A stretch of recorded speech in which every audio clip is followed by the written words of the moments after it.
Next phone calls తీసుకుందాం. First call. Hello, TV off చేయండి అన్న. చెప్పండి బ్రదర్. గుడ్ మార్నింగ్ అన్న. గుడ్ మార్నింగ్, చెప్పండి అన్న. ఇది నాది పెద్ద ఇష్యూ ఉందన్న. మా నాన్నగారు 1999లో గవర్నమెంట్ స్కూల్ కోసం అని 1 ఎకరం ల్యాండ్ ఇచ్చారన్న. అయితే అది ఇప్పటి వరకు మాకు వేరే చోట ల్యాండ్ చూపించారు. ఇప్పటి వరకు పట్టగలేదన్న. ఆఫీసర్ చుట్టూ తిరిగి రాజకీయ నాయకుల చుట్టూ తిరిగి ఓకే. ఇప్పుడు ఎవరు మీ ఎమ్మెల్యే? ఎవరు 2 సంవత్సరాలు అవుతుందన్న. మీ ఎమ్మెల్యే ఎవరు?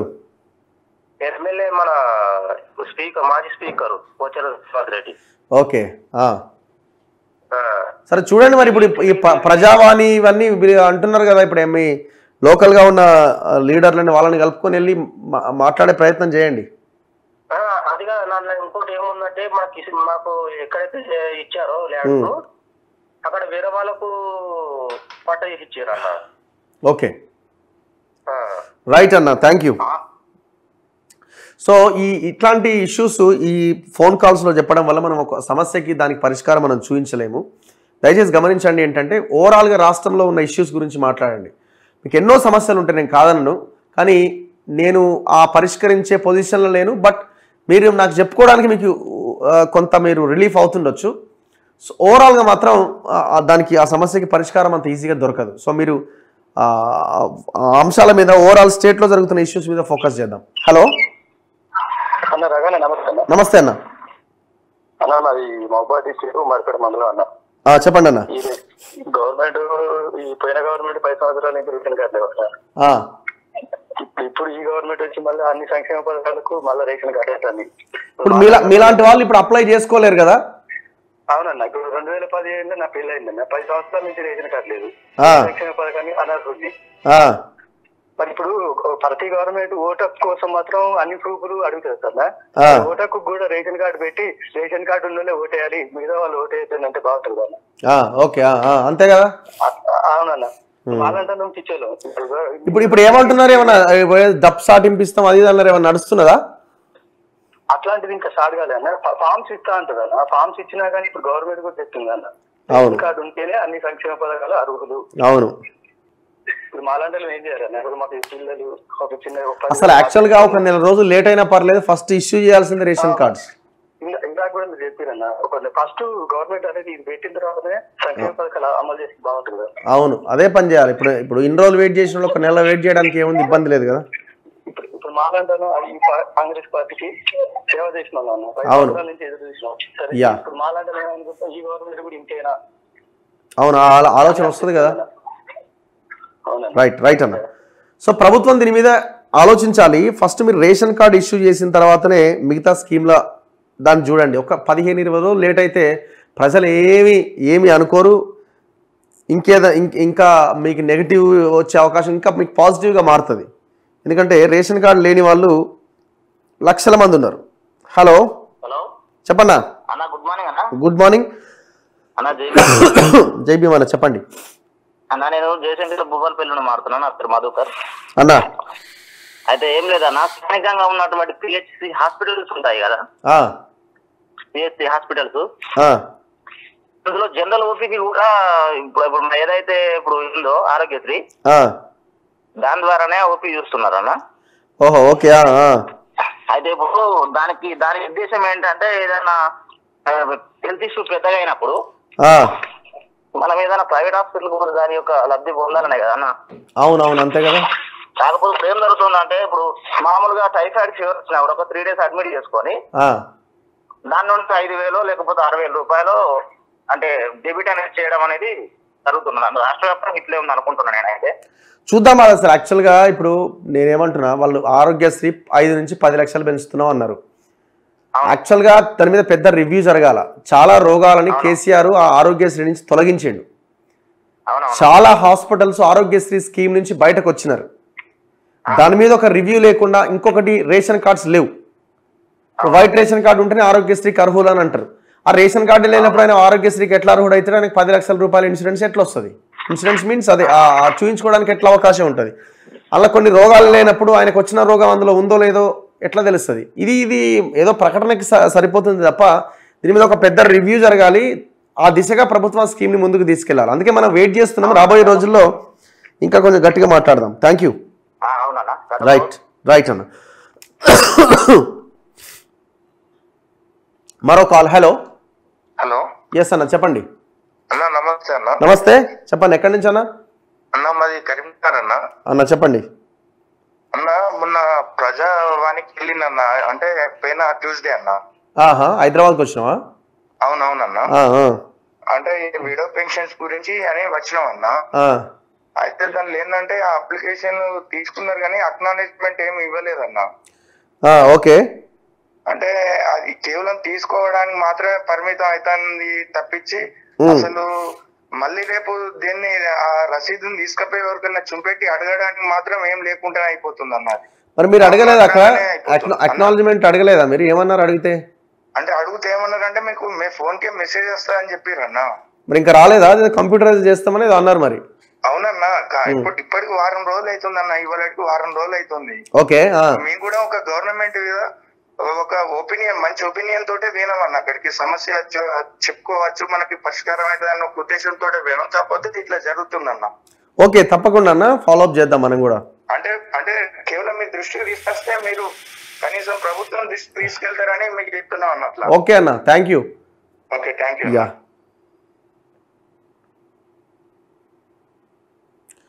హలో. చెప్పండి. హలో, చెప్పండి బ్రదర్. నమస్తే నారాజన. నమస్తే అన్న, ఎక్కడి నుంచి? హైదరాబాద్ అన్న. చెప్పండి అన్న. ఇది ఉద్యోగస్తుల గురించి అన్న, అది మాట్లాడదామని అన్న. ఇప్పటివరకు మాది 3 DAలు పెండింగ్ ఉన్నాయి. కొత్తగా జనవరి వస్తుంది. ఓకే. మాది రాష్ట్రంలో ఏ గవర్నమెంట్ కూడా ఇంతవరకు 5% ఇవ్వలేరు. అవును. ఈ గవర్నమెంట్ ఎట్లా అంటే మరి ఘోరంగా ఇచ్చిందండి. మాకు ఇంకోటి ఏంటంటే సిలిండర్స్, GPF కొన్ని అసలు మరి పెండింగ్ లో ఉన్నాయి. ఇప్పటి వరకు కొన్ని క్లియర్ కాలేదు, కొన్ని అయినాయి. ఓకే. కనీసం ఇంక్రిమెంట్ కూడా మరి ఏరియల్స్ కూడా ఇవ్వలేని పరిస్థితిలో ఉంది. ఓకే. వేరే 1 ఇయర్ ఇంక్రిమెంట్ వస్తుంది కదా, కొన్ని బిల్స్ అనేది కొద్దిగా లేట్ కావడం కానీ అట్లా ఉన్నప్పుడు ఆ సప్లిమెంటరీ బిల్స్ కూడా అవి ఇచ్చే 900 దాన్ని కూడా ఇది సంవత్సరాలు ఆల్సి వస్తుంది. అంటే దీన్ని బట్టి చూద్దాం గవర్నమెంట్ మరి ఈ గవర్నమెంట్ ఏం డెసిషన్ తీసుకుంటుందా? మీకు ఇచ్చిన 5% ఏమైనా పెంచుతారా? చూద్దాం రాబోయే రోజుల్లో. రైట్ అన్న, థ్యాంక్ యూ. మరో కాల్. హలో. నమస్తే గారు. నమస్తే అండి, ఎక్కడి నుంచి అండి? ఎల్బీ నగర్ నుంచి సార్. చెప్పండి.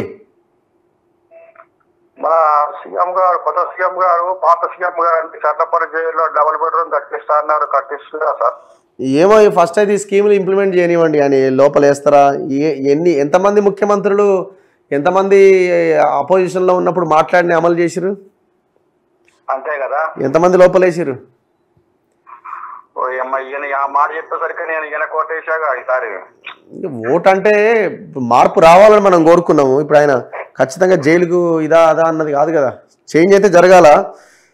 అట్లీస్ట్ మనం కనీసం ఇట్లా మాట్లాడగలుగుతున్నాం కదా. చూద్దాం. అంటే వాళ్ళు చేస్తామని అంటున్నారు. అట్లీస్ట్ సరే వాళ్ళని జైలుకి పోతారా ఇంకోటి పోతారా కానీ వాళ్ళు తిన్నదంతా బయటికి తీసుకొచ్చి ప్రజలకన్నా పంచితే వాళ్ళ అన్న హామీ నెరవేరుస్తుందన్న చాలు. కనీసం నమ్మకం ఉందా మీకు? చూడాలా ఏం జరుగుతుంది అన్నది భవిష్యత్తులో చూద్దాం రాబోయే రోజుల్లో. మనకి ఏం తెలియదు అన్న. చూద్దాం వాళ్ళ పనితీరుని బట్టి మనం అంచనా వేయగలుగుతాం. విల్సి. ఎందుకంటే చాలా ఉన్నాయి అంశాలు, భూములు, వ్యవహారం, లెక్కలు, ఓపెన్ ఫైల్స్ ఉన్నాయి. మరి ఆ ఫైల్స్ మీద వీళ్ళు చర్యలు తీసుకోవాలి కదా. మేము మామూలు వాళ్ళకంటే మీకు గ్రౌండ్ వర్క్ ఎక్కువ ఉంటుంది కాబట్టి అట్లేముండదు. వాళ్ళ పని చేయగలుగుతున్నారు అన్నట్టుందా? చూద్దాం. చేస్తామంటున్నారు కదా, ఇంకా నమ్మకం పెట్టుకుందాం కొద్ది రోజులు. Thank you. రైట్ అన్న. మరో కాల్. హలో. హలో. చెప్పండి అన్న, వినబడుతున్నది. మీరు కొంచెం ఒక అసిస్టెంట్ అసిస్టెంట్ని పెట్టుకోండి, మీ ఆరోగ్యం కూడా చూసుకోండి అబ్బా. నేను వెల్విషర్ చెప్తున్నాను. తప్పకుండా, థ్యాంక్ యూ. ఎందుకంటే మీరు న్యూస్ చదివే వాళ్ళని వేరేను విశ్లేషణ నువ్వు పెట్టుకో, లేకపోతే చాలా ఇబ్బంది అవుతుంది ఆరోగ్యం. ఎందుకంటే ఎప్పుడు అంత గట్టిగా మాట్లాడడం అవి చేయడం వల్ల మీ ఆరోగ్యం కూడా కొంచెం ఇబ్బంది అవుతుంది, చూసుకోండి. తప్పకుండా అండి, థ్యాంక్ యూ. అదే చెప్పండి. ఎందుకంటే నా సజెషన్ అది ఒకటే, ఎందుకంటే అందరికి ఫ్యామిలీస్ ఉంటాయి, పిల్లలు ఉంటారు. మీరు ఇంటర్వ్యూలు అవి బాగానే తీసుకుంటారు, అవి ఉండనియండి. విశ్లేషణ మాత్రము మీరు చేస్తూ న్యూస్ ఏమైనా అసిస్టెంట్ పెట్టుకోండి, బాగుంటుంది. ఓకే అండి, థ్యాంక్ యూ. మా ఆరోగ్యం పట్ల మీకు కన్సర్న్ చూపించినందుకు ధన్యవాదాలు. Okay Raghu, thank you. మరో కాల్. హలో, నమస్తే అన్న. టీవీ ఆపండి అన్న. చెప్పండి అన్న. మీ హెల్త్ ఫస్ట్ ఆఫ్ ఆల్ జాగ్రత్త చూసుకున్నాను. సెకండ్ థింగ్ వచ్చేసి గవర్నమెంట్ వచ్చి 15 రోజులు అయిందన్న. ఇప్పుడు నాకు ఈ సమస్య ఉంది, అది ఉంది, కొంచెం బ్రీతింగ్ ఇవ్వాలి కదా, ఫండ్స్ రావాలి, చూసుకోవాలి. ఇప్పుడు ఇంకోటి మీరు అగ్రెసివ్ పోయారు అనుకోండి, వాళ్ళ మీద కేసు వేయడం, కక్ష సాధింపు అనిపించి మా జనాలే అంటారు మళ్ళీ. అవునవును, అంతే కదా.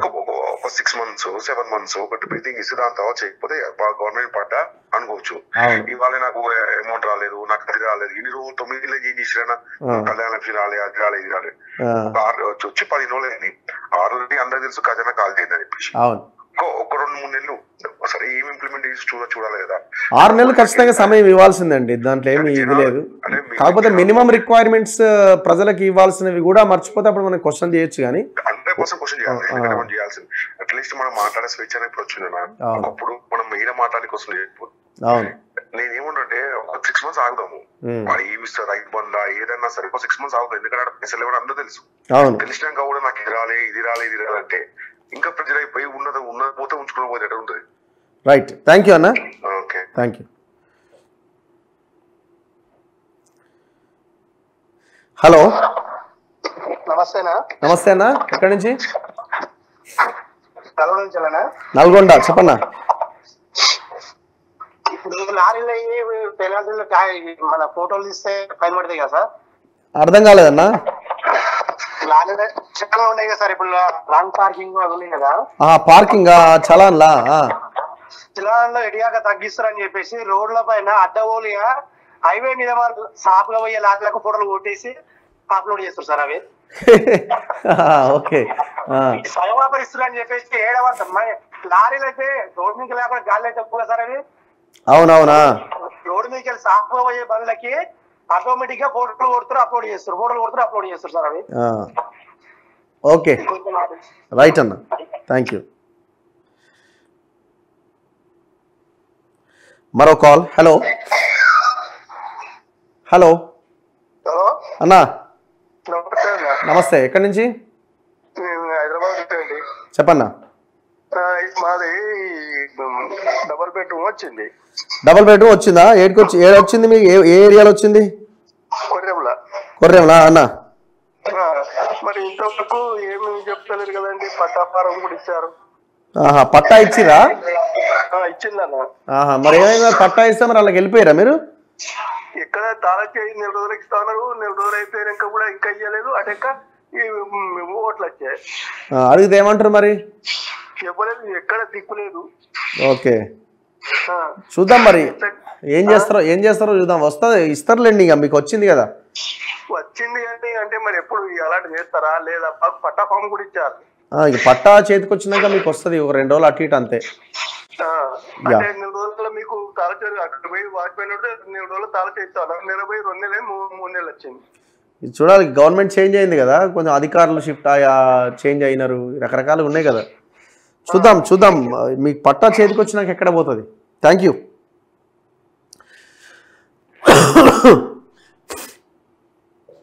మరో కాల్. హలో అన్నా, చెప్పండి అన్న. నమస్కారం అన్న. నమస్తే. ఎక్కడి నుంచి అన్న? నా పేరు అన్న, ఖతార్ నుంచి మాట్లాడుతున్నాం. ఖతార్, చెప్పన్నా. అన్న ఏం లేదు, ఇప్పుడు రేషన్ కార్డులు కొత్త అంటున్నారు కదా.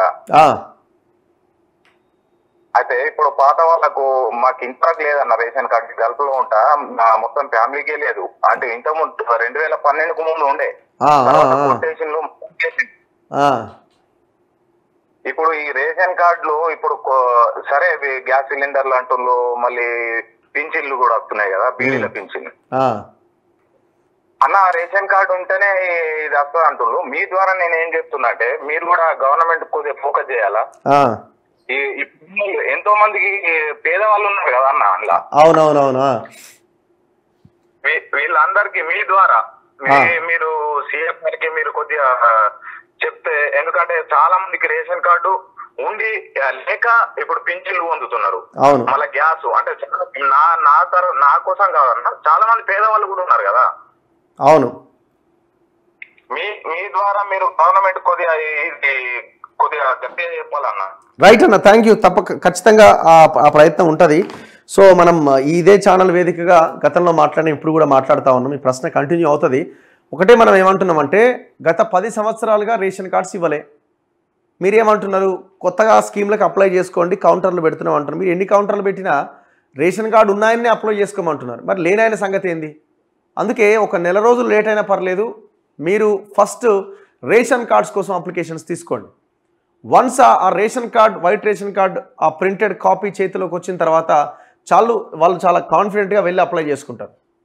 ఆ ప్రయత్నం చేయకుండా మీరు ఫస్ట్ అప్లై చేయండి, తర్వాత మిగతా చూద్దామని అంటే అది ఇంకా పెద్ద పెద్ద గొడవలకు దారి తీసే అవకాశం ఉంది. లక్షల మంది వెయిట్ చేస్తున్నారు. చెప్తున్నారు 2016-17 పెళ్ళి అయింది మాది, ఇంతవరకు మాకు రేషన్ కార్డు లేదంటున్నారు.